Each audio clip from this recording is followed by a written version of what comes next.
بسم الله الرحمن الرحيم الحمد لله رب العالمين اللهم صل وسلم على نبينا محمد وعلى آله وأصحابه أجمعين أما بعد. Nous allons voir maintenant le mariage du prophète sallallahu alayhi wa sallam avec Hafsa bint Umar. L'imam al-Dhahabi rahimahullah mentionne dans son immense livre Tarikh al-Islam le mariage du prophète sallallahu alayhi wa sallam avec la fille du deuxième calife, avec la fille de Omar ibn al-Khattab qui s'appelle Hafsa.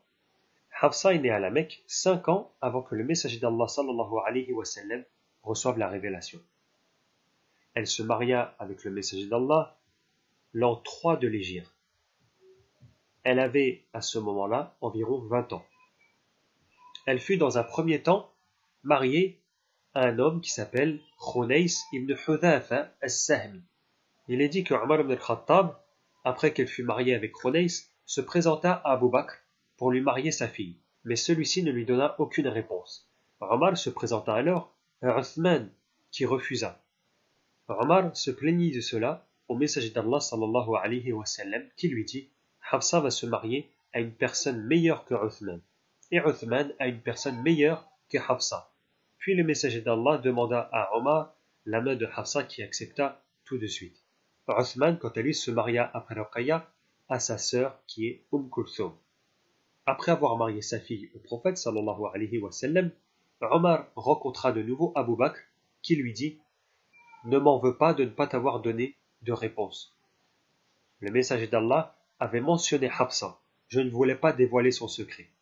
S'il ne s'était pas marié avec elle, alors je me serais marié avec. » Aïcha disait de Hafsa qu'elle était celle qui la concurrençait le plus auprès du messager d'Allah. Hafsa est aussi la sœur du noble compagnon qui s'appelle Ibn Omar, Abdallah Ibn Omar. Il y avait entre les deux 6 ans. Elle était plus grande que lui de 6 ans. Hafsa fut divorcée par le prophète sallallahu alayhi wa sallam un temps, puis le prophète reçut l'ordre de la part de Djibril de se remarier avec elle, de la reprendre comme femme.